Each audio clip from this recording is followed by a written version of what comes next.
What's up, guys? Coming to you today with a full Sunday of Week 15 NFL football action here on December 14th. I'm going to give out picks on every single game today. We're going to play against the spread and a few over-under spots, and I'll give you my favorite underdog and my massive lock of the day. So buckle up. We have a great video for you in this one. Slam that like button and subscribe to the channel so you don't miss out on our daily videos, and comment down below with anything you're looking at today across the sports world. I'm more than happy to get back to you. Check the pinned comment throughout the day to see our favorite picks, and you should definitely check back a couple of times throughout the day to see if there are any changes with injury news coming out and player availability being confirmed.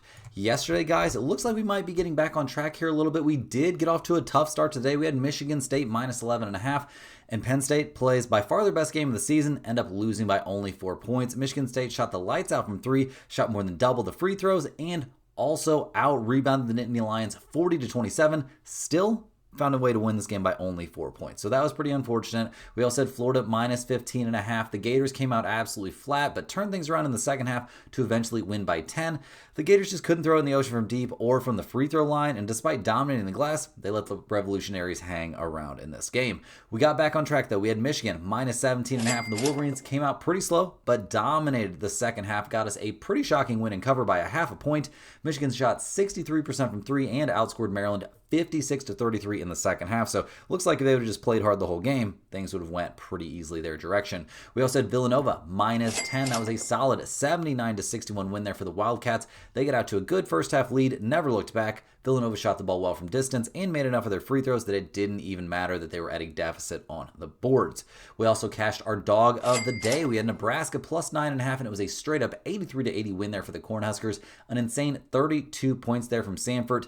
Nebraska shot 12 of 26 from deep. Despite being on the road, they held up great in the second half and, only shot 8 free throws. Illinois shot 20, and they still come away with the win. So that was great. We still have Gonzaga minus 8.5 as our massive lock of the day. That game still doesn't start for a bit, so a very, very late tip in that one. But overall, already guaranteed at least a 3-3 day. Hopefully it can be a 4-2 day and get us back on the right track. So things are looking good right now. We got a full slate of premium stuff to break down there from Saturday, and every single NFL game here on the Sunday slate. So let's go ahead and dive in. Let's get after it. First up, we're going to be looking at the Cleveland Browns here as they go on the road to take on the Chicago Bears. Cleveland comes into this game 3-10 on the season, so not exactly killing it. They're fresh off a 31-29 loss there against the Titans. The good news in that one was that Shedeur Sanders played pretty well in that game. 364 passing yards, 3 passing touchdowns. He was picked off once, and it was not a great looking pick. Only sacked twice, though. Also ran the ball for 29 yards and a touchdown, so that was enough to get him confirmed as the quarterback for the rest of the season, basically. So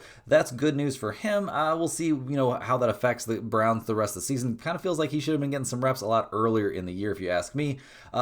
We saw some good stuff there from the wide receiver group. Obviously, Dylan Sampson fumbling the ball away was pretty costly there. And the defense once again looked terrible, and that was even with playing at home. They gave up 31 points. They did slow down the passing game there of Cam Ward, but they could not stop the run. They gave up 161 rushing yards there to Tony Pollard on only 25 carries. That was what really ended up eventually costing them in this game. Not a great look there from Cleveland defensively. In the last couple weeks, they've been terrible on defense, down to 17th in the NFL, giving up 23.2 points per game.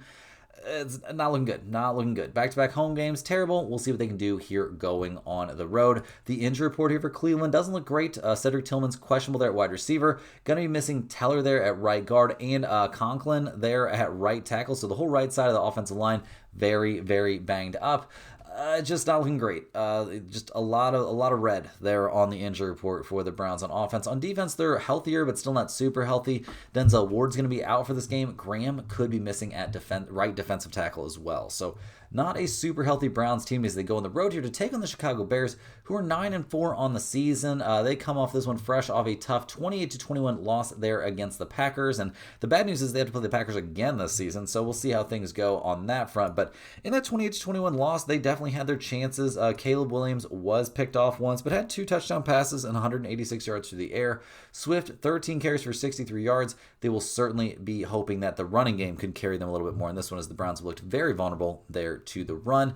Overall, putting up 21 points, turning the ball over once isn't a terrible day offensively, but it's certainly not great. Defensively, they really struggled against Jordan Love in the passing attack. They also didn't stop Josh Jacobs on the ground, so not a lot of positives. They do come up with 1 turnover, but give up 28 points, only have that 1 sack. And over the course of the season, the Bears' defense has not been great. 25th in the NFL, giving up 25.8 points per game.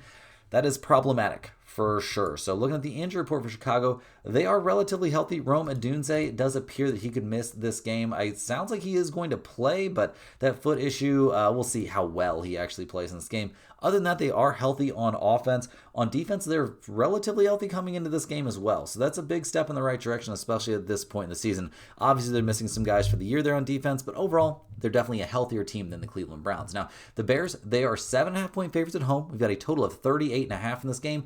Cleveland's 5-8 against the spread this year. They're 7-6 to the over. Chicago's 8-5 against the spread this year. They're 7-5-1 to the over.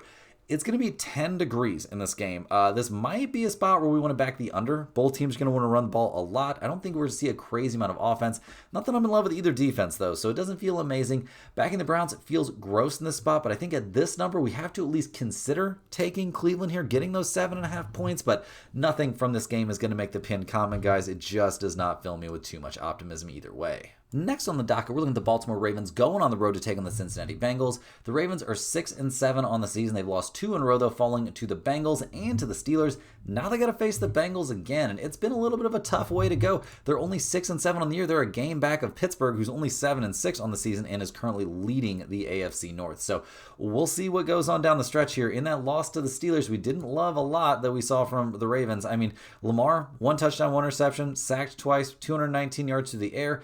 Didn't do a terrible job on the ground. Obviously, 7 carries, 43 yards, and a touchdown. The running game looked insane. They totaled 217 yards on 40 carries, but none of that was enough to get them over the hump here against the Steelers and Aaron Rodgers. It was not a great day out there. Zay Flowers had a big one, but despite everything the offense did, they only had 22 points in this game. That's not often going to be enough to get the job done. Their defense isn't amazing. They struggled pretty mightily there against Aaron Rodgers, and the passing attack didn't give up much to the run, but that wasn't the problem. They gave up 148 receiving yards there to DK Metcalf, 49 to Jalen Warren. It was just not a great look there from the Ravens defense. It has been mediocre this season, 22nd in the NFL, giving up 24.6 points per game. So plenty of room for concern. We don't see Lamar on the injury report this week, but there's obviously lots of speculation that he's not fully healthy right now. Bateman is questionable there in the wide receiver group, but other than that, the offense is relatively healthy in the defense. While like all defenses, like I've been saying, guys, they're missing some guys for the season. They are relatively healthy in terms of who is lined up to be starting this week. So they are in pretty good shape for this game as they head to Cincinnati to take on the Bengals, who are 4-9 on the season. They're coming off a 39-34 loss there in Buffalo. That was one crazy game, guys. Joe Burrow, a pretty solid performance except for those 2 interceptions. He did throw for 4 touchdowns, 284 yards, was only sacked once. The running game didn't do too much. T. Higgins had a big game. Mike Gesicki had a big game. Jamar Chase also looked pretty good out there. Maybe not 100%, but yeah, despite putting up 34 points, they take the loss because the defense just could not stop the Bills at all. Gave up 251 passing yards and 3 passing touchdowns to Josh Allen. Also allowed him to run for 78 yards and a touchdown. Gave up 80 yards on the ground to James Cook. In total, they gave 183 rushing yards and a rushing touchdown on 29 carries.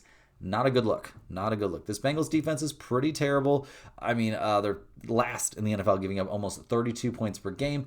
The last time they faced the Ravens, they only gave up 14 points. So maybe they've got the Ravens number here a little bit. We'll have to see. But that feels like a little bit of a big ask to replicate that, but maybe they can. They come into this game a little bit banged up on offense. T. Higgins is going to be sidelined for this game. Dealing with that concussion, won't play in this one against the Ravens.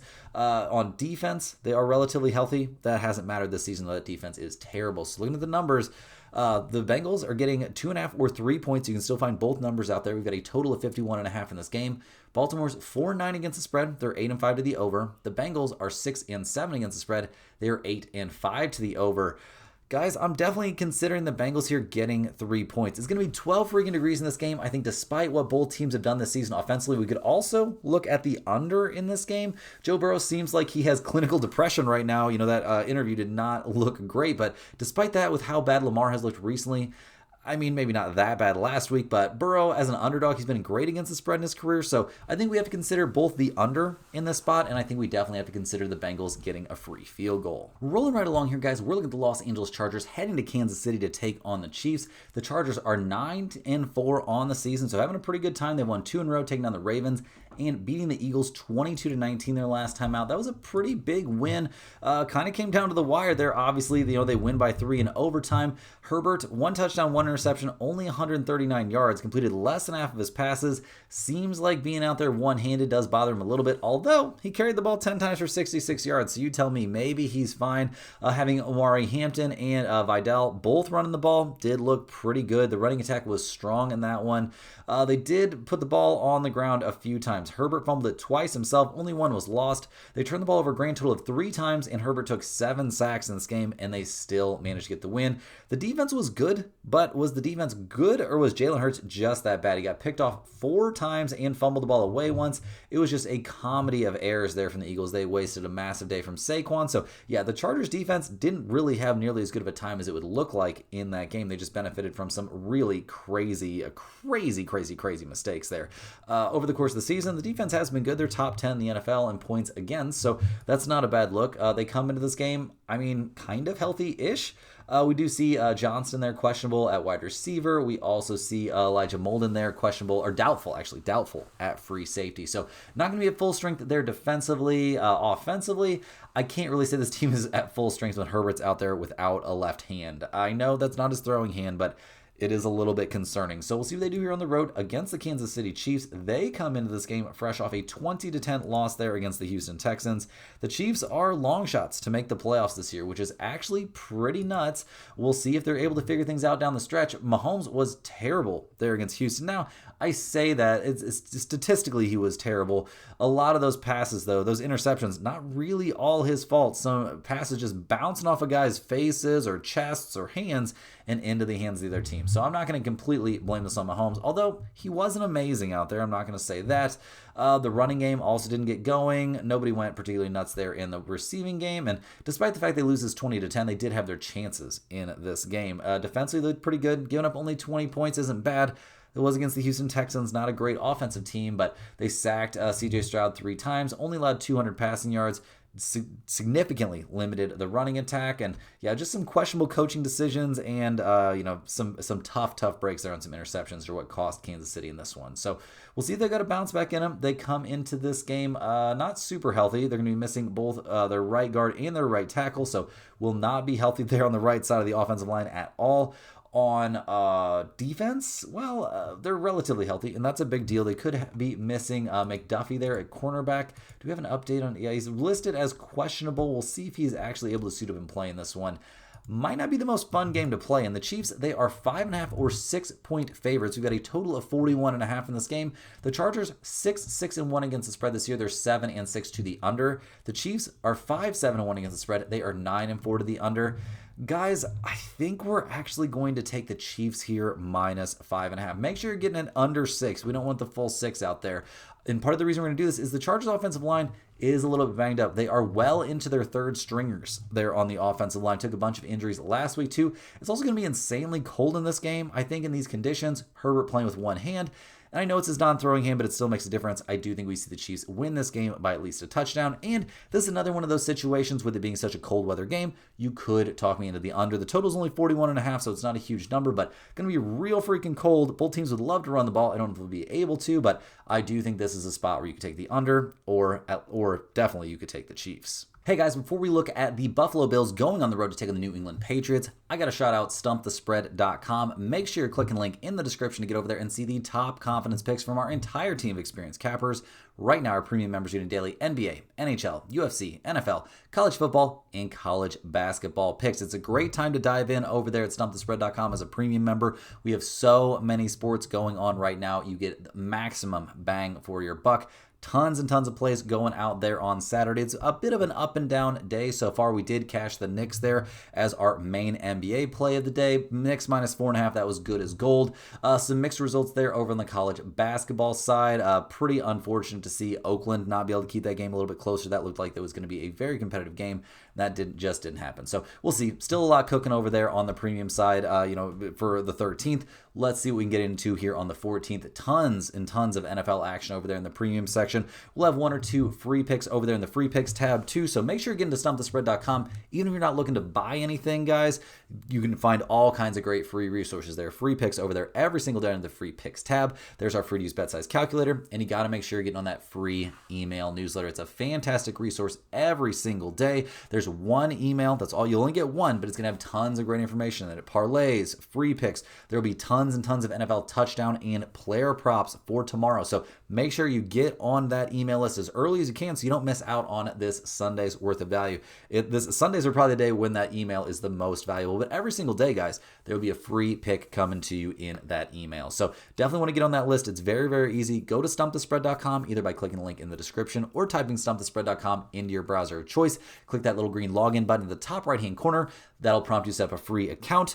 Or all they're going to ask you for is your name and your email address. That's it. You get one email straight to your inbox every single day, loaded with great sports betting information. So make sure you're not missing out on that. And also, if you're a huge fan of what you're seeing from us here every single day, click that little join button right below the video to sign up for a YouTube channel membership. YouTube channel members get early access to all of our videos. They also get their name up on screen in every single video, but maybe most importantly, they get access to our members only giveaways. We do a members only giveaway here every single Monday. So we'll have one coming up tomorrow on Monday. We'll spin the wheel. We put the name of every single YouTube channel member on that wheel. We spin it live on the video, and whoever it lands on gets a Stump the Spread hoodie mailed straight to their address of choice. So definitely, guys, want to make sure you're taking advantage of that if you're interested in becoming a YouTube channel member. Big shout out to all the YouTube channel members out there. Really appreciate you guys. But now it's time to dive back in. We have a ton more games to cover here on a very, very busy NFL slate. And next up, we're going to be looking at one of the biggest games on the day, probably the biggest if we're being honest. We have the Buffalo Bills going on the road here to take on the New England Patriots. The Bills come into this game 9-4 on the season. They're fresh off a big 39-34 win there over the Bengals. That was a pretty close one in the snow, but it was vintage Josh Allen, 22 of 28, 251 yards passing, 3 touchdowns. He was sacked 3 times, threw 0 interceptions. Also ran the ball 9 times for 78 yards and a touchdown. Crazy. That is vintage MVP Josh Allen right there. James Cook had a big day as well. 18 carries for 80 yards. Very good work there. Dawson Knox had a big day catching the ball. Dalton Kincaid caught a touchdown pass. They did fumble it away once, Cook did, so there were some mistakes made, but defensively they made up for some of those. Now, they did give up 34 points against the Bengals, but they picked off Joe Burrow twice, sacked him once. They did give up 4 passing touchdowns, though, and 34 points. So I'm not going to act like it was a great day from the Bills' defense. This defense for Buffalo has kind of been their Achilles heel this season. It might not come back to haunt them, but they're currently 14th in the NFL, giving up 22.5 points per game, but I just have not been thrilled with what I've seen from them. And we'll see what they can do here as they go on the road to take on the Patriots. It's going to be a tough matchup. In terms of their injury report, we do see Joshua Palmer could potentially miss this game, but other than that, the offense is healthy and ready to go.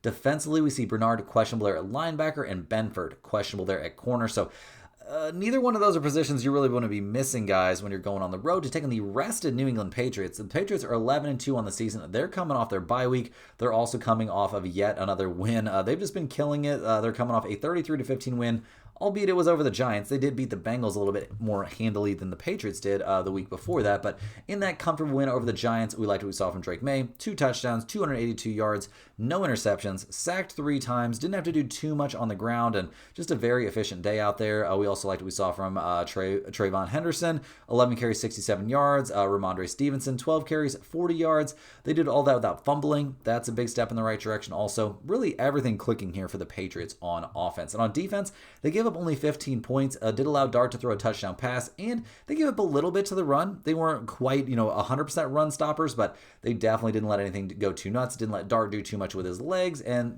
that's a good sign here. They're about to have to try and slow down Josh Allen, who's a little bit bigger, a little bit better than Jackson Dart. So a good look there for the Patriots. They also come into this game, fairly healthy coming off their bye week. They're 5th in the NFL, giving up only 18.5 points per game. Their injury report looks great. They're fully healthy on offense. On defense, we do see Spillane questionable there at linebacker, but other than that, this team is very much healthy and ready to go. And I'm a little bit surprised. The Patriots are getting a 1.5 here at home. We've got a total of 49.5 in this game. Buffalo's 6-7 against the spread. They're 7-6 to the under. The Patriots are 8-4-1 against the spread this year. They are 7-6 to the over. Guys, I love the Patriots here getting a 1.5. The Bills defense is just too bad in this spot, in my opinion. I know all the trends that say back Josh Allen in spots under a field goal, but I'm not buying it in this one. The Patriots are coming off their bye week and have been by far the better team over the course of this season. Unless Josh Allen puts up another MVP caliber performance, and this time against a much better defense, I think they could be in trouble. Also, Vrabel is 6-1 straight up and against the spread coming off a bye. I'm willing to back that trend as well. So definitely giving the Patriots here plus a 1.5. They could be our dog of the day. They could also be our massive lock of the day because I think they find a way to bring this win home. Rolling right along, we're looking at the Washington Commanders going on the road to take on the New York Giants. The Commanders are 3-10 on the season. They're coming off a pretty brutal 31-0 beatdown at the hands of the Vikings. That was a tough look. It's been just a terrible season for Washington overall, honestly. Like, you can't hardly... They've had such bad injury luck. Jay Daniels going down again in that game after playing pretty terrible. Mariota came in, but he didn't look great either, and it was things were just out of control at that point. Nobody had a good day offensively. I guess Chris Rodriguez Jr. did run the ball for 52 yards on only 10 carries. That's about the only bright spot there. I mean, they got shut out. It was a terrible, terrible game, and defensively, they couldn't do anything right against J.J. McCarthy, although they got put in some really bad spots. Only allowed him to complete 16 of 23 passes for 163 yards, so it's not terrible. They also sacked him 4 times, but they couldn't stop the run. That's a bit of a concern. So we'll see if they've got a bounce back in them. Teams that get shut out like that do have a tendency to look a lot better the next week. We'll see what goes on. Looking at the injury report, it's pretty bleak. Chris Rodriguez Jr. is questionable for this game. Obviously, I'm sure you guys have all seen in the news, it's going to be Mariota under center. Jaden Daniels will be out for this game. But Chris Rodriguez Jr. dealing with that groin issue, he's questionable for this game. We see if he comes back. He was practicing on Thursday and Friday, albeit in a limited fashion, so I think it's likely that he plays, but also if it's more Jeremy Nichols under center, I don't think that's the end of the world. Terry McLaurin is healthy and ready to go for this game. Deebo Samuels is questionable dealing with an illness. I think we probably see Deebo suit up and play in this game. The offensive line is healthy and ready to go, and on defense, they're almost fully healthy. Jonathan Jones is going to be out there at cornerback, but if you're going to be missing a cornerback against the Giants, probably not the worst time for that to be happening. So we'll see what they can do here on the road against New York. The Giants at 2-11 are obviously having a terrible time. Their last time out, they lost 33-15 against the Patriots, and nothing really went all that great in that game. Jackson Dart, pedestrian numbers, 139 passing yards, 1 touchdown, sacked twice, no interceptions, didn't do much on the ground. The running game was fine, I guess. Singletary and Tracy Jr. combining for 22 carries and 102 yards, something like that. So nothing awful, but they also fumbled it away once and got more than doubled up there by the Patriots. And the defense, not looking good. They gave up a lot to the run, gave a ton to the pass, didn't find a way to create any turnovers in the game, surrendered 33 points, and on the season, the Giants defense is 30th in the NFL, giving up 28.2 points per game. So not a lot of good things in there for the Giants. I mean, I guess they're kind of, in a way, healthy offensively, although they're missing, 8 or 9 dudes for the season there on the offensive side of the ball, so that's not ideal. And on defense, they are very banged up. Going to be missing at minimum 2 starters, defensive end, going to be missing at least 1 starting linebacker, potentially 2. That's going to be a big problem against the Commanders' running game and against a mobile quarterback like Mariota. So, looking at the numbers, the Giants are 2.5-point favorites. We've got a total of 46.5 in this one. Washington is 4-9 against the spread. They're a 500 over-under team. The Giants are 7-6 against the spread. They're 8-5 to the over. Guys, I really like the Commanders here getting 2.5 points. That probably sounds a little bit crazy, but hear me out. Since 2015, teams that got shut out in their previous game are 34, 17, and 3 against the spread. And this season, teams that got shut out in their previous game are 4-0 against the spread in their next game. These teams bounce back, and the Giants have tons of trouble against Commanders over the last few years. You could wait and see if this gets up to 3, but I'll take Mariota right now under center in this spot with the Commanders getting 2.5. Next on the docket, we got the Las Vegas Raiders heading to Philadelphia to take on the Eagles. The Raiders are 2-11 on the season, not exactly having the best time. They're fresh off a 24-17 loss there against the Broncos. A little bit of a weird cover in that game with the Raiders kicking a seemingly meaningless, or at least in terms of the outcome of the game, field goal in the last 5 seconds. But they do kick that field goal, and Broncos bettors get the shaft there. Kenny Pickett under center. He looked actually really good. 8 of 11, 97 yards, 1 touchdown, no interceptions. Genty really couldn't get too much going there in the running game, but it was against the Broncos, a pretty dominant defense. Defensively, they didn't give up that much. Only gave up 24 points. They couldn't stop the run, but they did slow down the pass a bit, making Bo Nix have to throw a ton of short passes, albeit that's kind of his MO at this point. So we'll see. They forced 0 turnovers, so I'm not ready to throw a parade for the Raiders defense, but they did some good things last week. They're 24th in the NFL, giving up 25.5 points per contest. Now, in this game, like we said, Geno Smith is out, so it will be Kenny Pickett under center. They're relatively healthy. Could be missing Meredith there at right guard. We'll see if he's able to play in this game or not, but they're relatively healthy out there on offense. And on defense, they're pretty healthy as well. Jeremy Chin is questionable there at safety. We'll see if he's able to come back. It sounds like there's a pretty reasonable chance that he ends up playing in this game. So we'll see what happens. They're going to Philly to take on the Eagles, who have happened upon rough times. Philly has lost 3 straight games, losing by 3 against the Cowboys, by 9 against the Bears, and their last time out, a 3-point loss there at the Chargers in a game they just could not stop themselves from giving away and eventually lost in overtime. It's been pretty brutal. Jalen Hurts, such a bad game that we're literally hearing people trying to, lobby for him to be benched. This dude's won you Super Bowls. Let's chill a little bit. It was a terrible game. 4 interceptions and a fumble lost is awful. Don't get me wrong. He's the reason they lost, but let's cut the dude some slack. Saquon had one of his best day, or maybe his literal best day of the season, 222 yards on 20 carries and a touchdown. Maybe, I'm just throwing this out there, it's time to start running the ball with Saquon Barkley again. Just a thought. Just maybe we think about doing that. They had that one fumble as well, but it wasn't Saquon. So, yeah, the Eagles just maybe need to get back to basics here a little bit or something, because everything's looking effed right now. And defensively, they actually had a great game against Herbert and company. They had an interception, only gave up 22 points. They had 7 sacks in that game as well. Recovered a couple fumbles. Like, the fact that the Eagles found a way to lose this game, pretty hilarious stuff. So we'll see if they can get back on track in this one. They're relatively healthy there on offense, except for Lane Johnson will be out at right tackle. So the offense line won't be at 100%, but they'll be pretty close. But, banged up offensive line against the Raiders, and Max Crosby might not be the best. On defense, Jalen Carter will be out there at defensive end, but other than that, this defense is healthy and ready to go.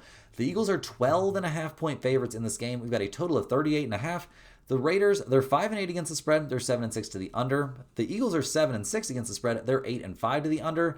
Guys, I'm going to take the Raiders here getting 12.5 points. It does not feel good, but the Eagles have been pretty bad recently. The weather's going to be a factor here for sure. Snow is a possibility. 29-ish degrees, 13-mile-an-hour winds. Kenny Pickett under center probably helps the Raiders stay competitive, and it feels like something is broken right now for the Eagles. So even if they find a way to win this game, which I fully do expect them to win this game, don't get me wrong, I do think it's going to be, they win by 7 or they win by 10. I don't think they win this game by 13 or more. So, yeah, I do think this is a spot where you have to seriously consider backing the Las Vegas Raiders. Rolling right along here, guys, we got the New York Jets heading to Jacksonville to take on the Jaguars. The Jets come into this game 3-10 on the season. They're fresh off a 34-10 loss against the Dolphins, and we really don't even know who they're going to play at quarterback, and it's not going to be somebody good, I'll tell you that.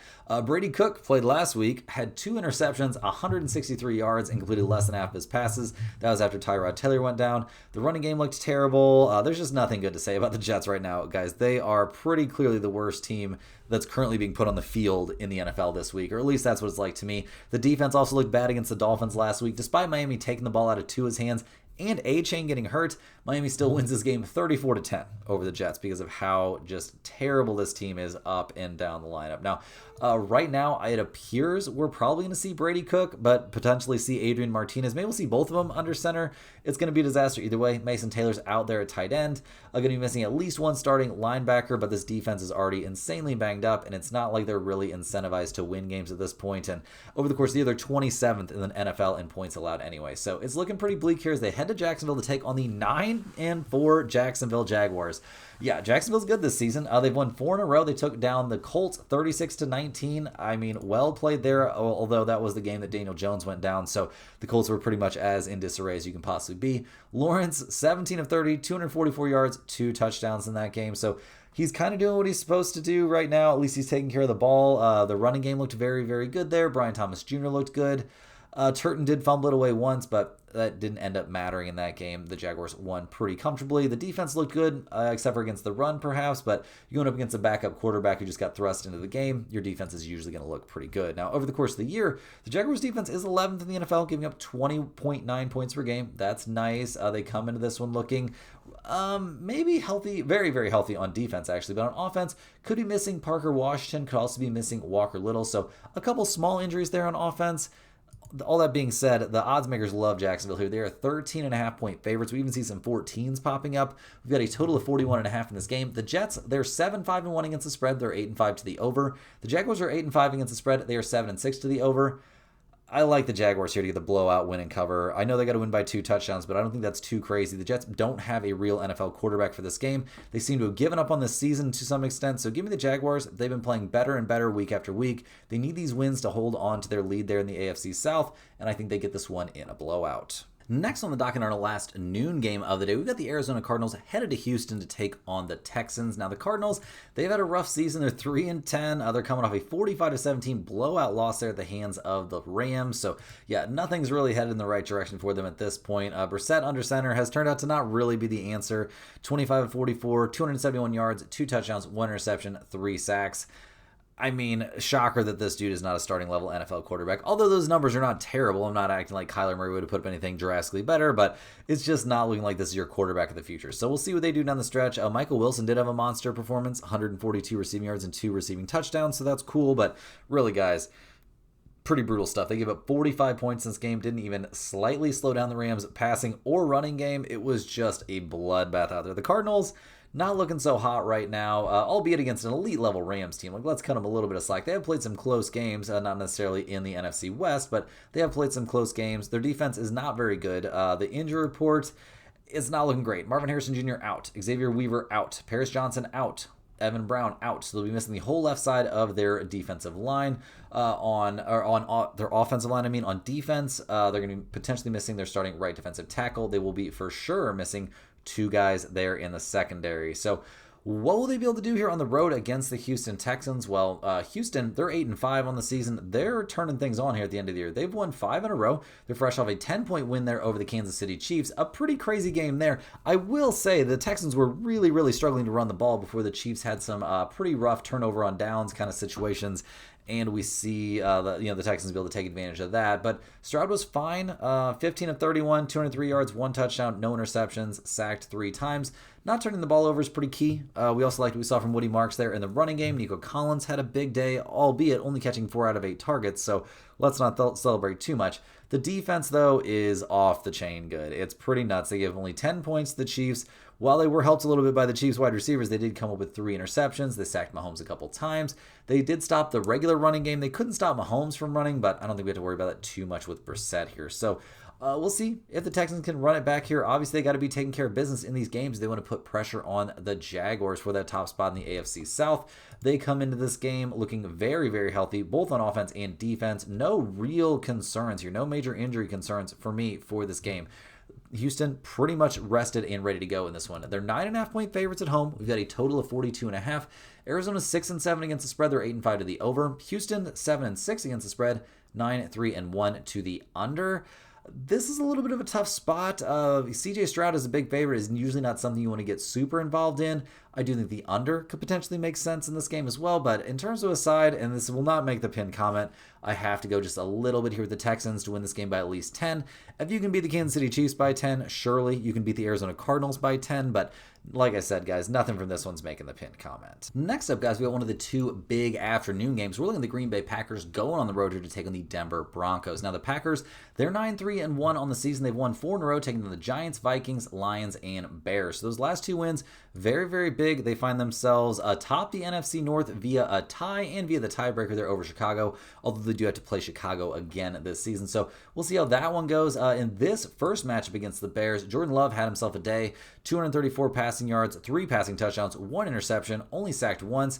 Jacobs did a very good job running the ball, 86 yards and a touchdown on 20 carries. Christian Watson was very, very good. The Packers did a pretty good job taking care of the ball, and defensively, they did a lot of good stuff. Gave up only 21 points against a decent Bears offense. Picked off Caleb Wilson once. Didn't stop the run necessarily, but did slow it down to some extent. And getting up only 21 points in an NFL game isn't terrible. Although that is below their season average. Over the course of the year, they're 6th in the NFL, giving up 19 points per game. So a lot to like about the Packers and the way they're playing right now.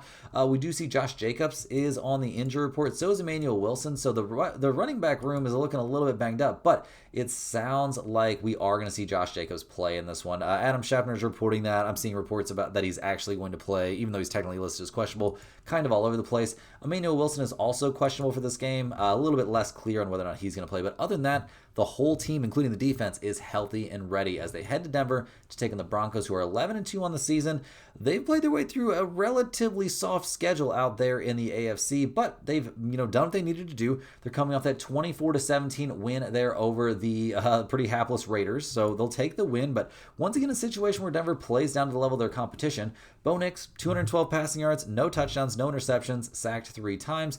It was the running game that did most of the work in this one, so it'll be a little bit of a test there for the Packers defense to try and stop that running game. But overall, nothing too crazy happening there for Denver on offense, albeit against a very bad opponent. Now, defensively giving up only 17 points to any NFL team is good, but they really struggled against Kenny Pickett. So we'll see if they're able to run it back in this one. Obviously, over the course of the year, they're 4th in the NFL, giving up 18 points per game.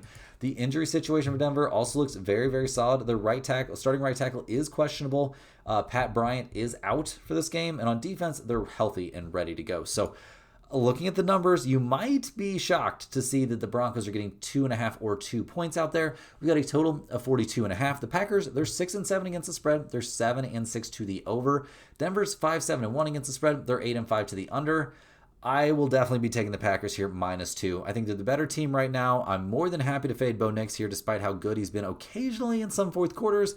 Denver's also won 10 straight games. The odd makers are telling us which way to go in this one with this spread. I'm very happy to back an NFC team over an AFC team in this spot. Certainly give me the Packers here. They're a team on the rise, and Denver, this is going to be the best team that the Broncos have played in quite a while. Very, very much quite a while. Since they played the Colts in like the second week of the season, or the Eagles in like the 5th week. So yeah, definitely give me the Packers here. Rolling along through a very deep slate here, we got the Detroit Lions heading to Los Angeles to take on the Rams.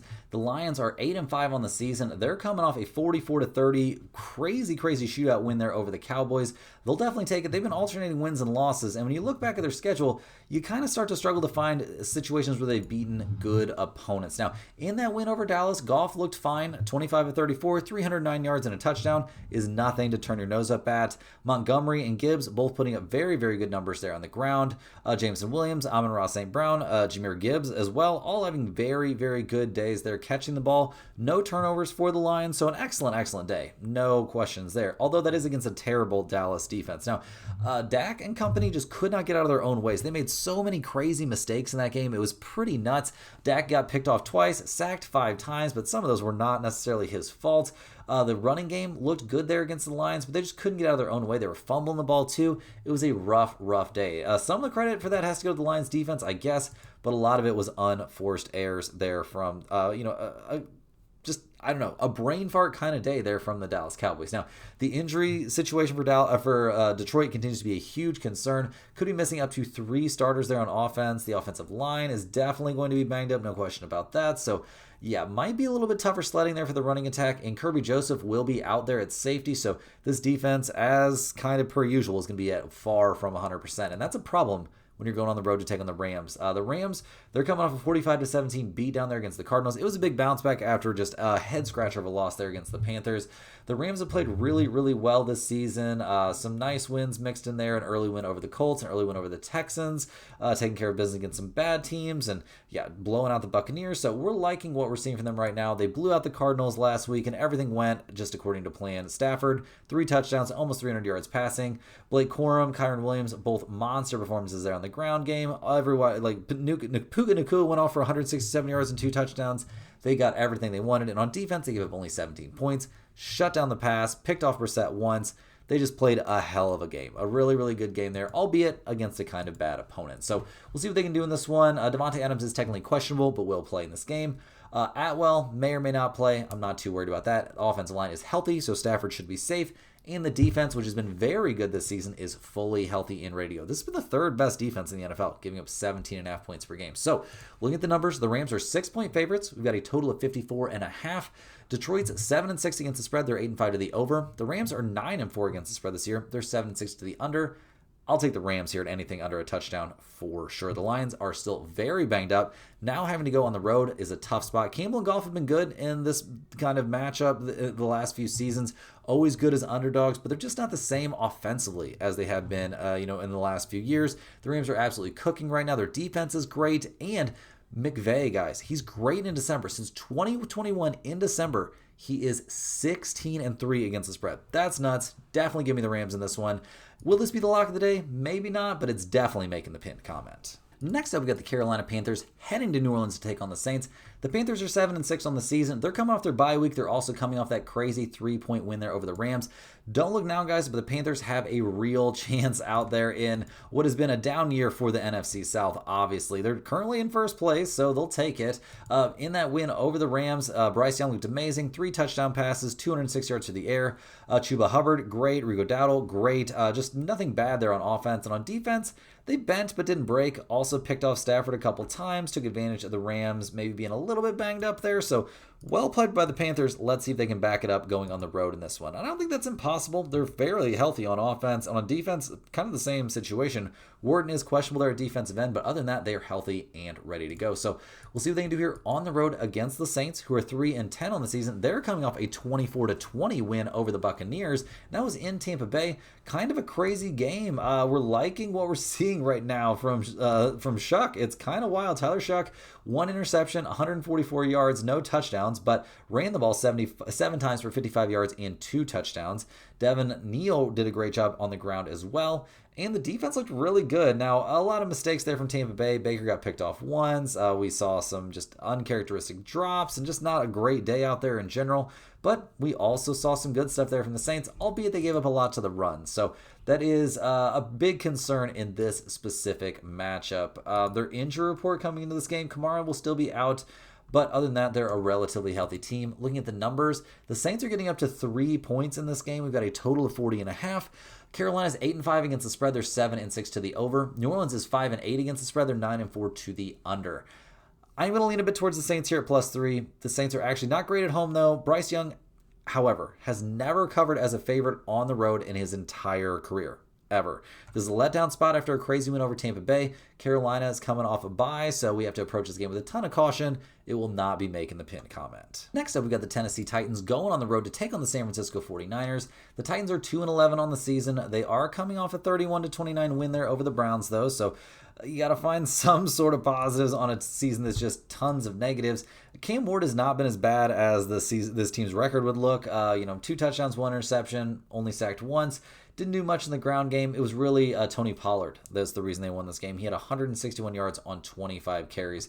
A crazy performance from him. They also did a decent job of taking care of the ball. Defensively giving up 29 points and 364 yards to the Browns, though, does not make me think good things about you if you are the Titans defense. And in general, they're pretty banged up for this game. We see at least 3 guys questionable there on the offensive line. This offensive line is already not great, so Cam Ward might be running for his life, and Pollard might not have as good of a time in the ground game. This pretty terrible defense could be missing one of their starting cornerbacks, and over the course of the year, they are 29th in the NFL, giving up 27.5 points per game. Not great. We'll see what they do on the road here against the 49ers, who at 9-4 on the season are currently in 3rd place in the NFC West. How wild is that? They've had terrible injury luck this year, but they've been getting healthier. They're coming off a blowout win there over the Browns. They won that game 26-8, and they've been playing great. Purdy looked really good, 168 yards and a touchdown, no interceptions. McCaffrey continues to just do a lot out there. 20 carries for 53 yards, not a great day.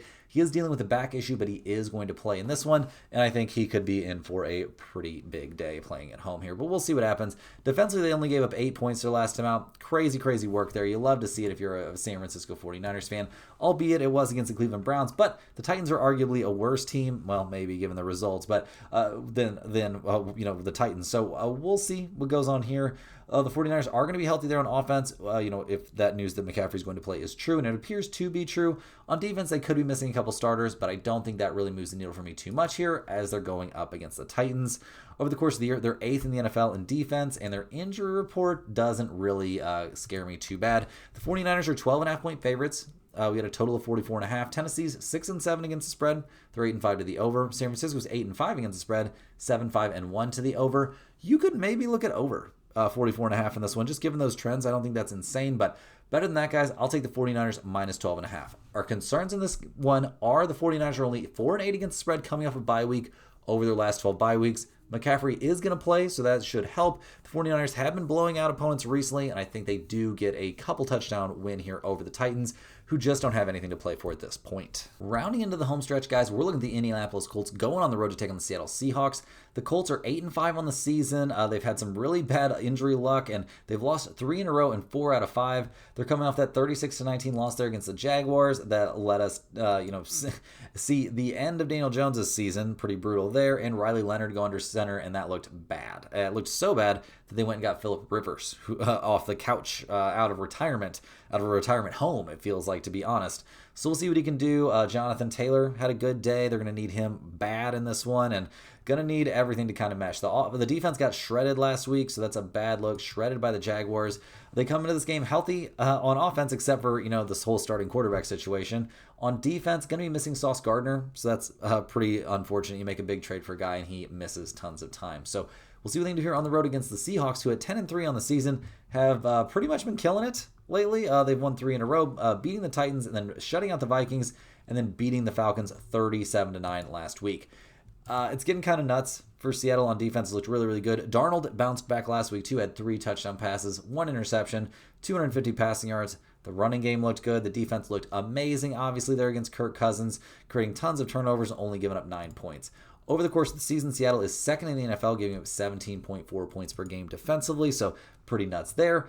And the injury report looks good. We do see Sundell could be, miss this game there, so missing your starting center wouldn't be great, but other than that, they're fully healthy, and they're fully healthy on defense. So it's not a shock to see the Seahawks as huge favorites. They're 13.5-point favorites in this game. We've got a total of 42.5. The Colts are 6-5-2 against the spread this year. They're 7-6 to the over. Seattle is 10-3 against the spread. They're 8-5 to the over. I'll definitely take Seattle here minus 13.5. Unbelievable we're going to see Phillip Rivers back under center. Worried about the public being on the side in a huge way, but I can't justify backing a 44-year-old grandpa fresh off the couch, especially when he's going up against this elite Seattle defense. Last but not least, guys, we got the Minnesota Vikings going on the road to take on the Dallas Cowboys on Sunday Night Football. The Vikings come into this game 5-8 on the season. They're fresh off that 31-0 blowout win over the Commanders, so props on that, but they lost their starting quarterback in that game, and nothing went right for them. Everything went right for the Vikings. J.J. McCarthy looked like a real quarterback. 3 touchdown passes, only 163 yards, so let's not get too excited. He was also sacked 4 times, and it was the running game that really carried this offense in that one. So, props to them. The defense looked great, albeit against the Commanders, not a real football team. The last time they played real football teams, they gave 26 points and got shut out 26-0 against the Seahawks.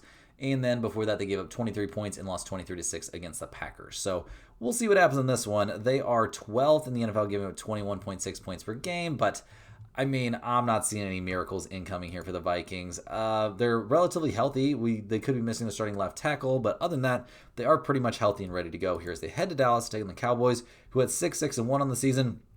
Gonna have to put in some work down the stretch. They're coming off a 44-30 comedy of errors kind of loss there against the Lions. It was something else in that game. Dak kind of got picked off twice, but those were not necessarily his fault. Sacked 5 times in that game. Javonte Williams actually did good in the running game, and CeeDee Lamb a very, very nice week. But things have to you can't make those kind of mistakes. You can't get that kind of bad luck on your side either and expect to beat a good team. Are they playing a good team this week? Maybe. The odds makers seem to maybe not think so. Defensively, obviously, Dallas remains not great, albeit against a very good Lions offense. They've had some decent games against some, decent teams. And do the Vikings count as a decent team with J.J. McCarthy under center? Maybe. We'll have to wait and see. Now, in terms of the injury report, they are going to be missing Tyler Guyton there at left tackle. Jake Ferguson could be missing there at tight end. He had one of those major miscues last week. Dealing with the calf issue, he's questionable. We'll see if he plays. To be honest, if he's not out there, it doesn't really move the needle for me. What I'm much more interested in finding out is George Pickens going to care about this game, because there were times where it didn't seem like he cared about that Lions game. Defensively, they're healthy, but they haven't been good this year. So looking at the numbers, guys, Dallas, they're 5.5-point favorites. This is touched 6 before. It's at 5.5 now. We've got a total of 47.5. Minnesota's 5-8 against the spread. They're 7-6 to the over. Dallas, 7-6 against the spread. They are 9-4 to the over. So you could definitely talk me into over 47.5 in this prime time spot. I think that's very, very reasonable. Neither defense is good. I think we're going to see lots of points. In terms of a side, give me Dallas here minus 5.5. I think the Vikings defense is being overrated. Dallas has gotten better on the defensive side a little bit, but I'm mainly just happy to fade J.J. McCarthy. Maybe he'll burn me again, but playing at home in primetime, I think we see Dak show out here and the Cowboys get the win and cover. This is a big public spot. but I just can't take McCarthy with this game being under 6 points. That's all the games we have for today. Hit that like button for good luck on all of your bets. Subscribe to the channel if you're new around here. Get down there in the comments. Let me know any questions you have on today's slate. I'm more than happy to get back to you. I appreciate everybody watching these videos. Make sure you're clicking the link in the description. Get over there to stumpthespread.com. Check out all the free stuff we offer. Buy a hoodie. If you're looking to buy a hoodie, we're selling hoodies over there now. Definitely check the free picks. Get on that free email list. There'll be tons of NFL stuff in that email today. Also, guys, check out the premium stuff. A lot of premium action in there as well. And we'll see you all right back here tomorrow. Same time, same place for more sports betting action.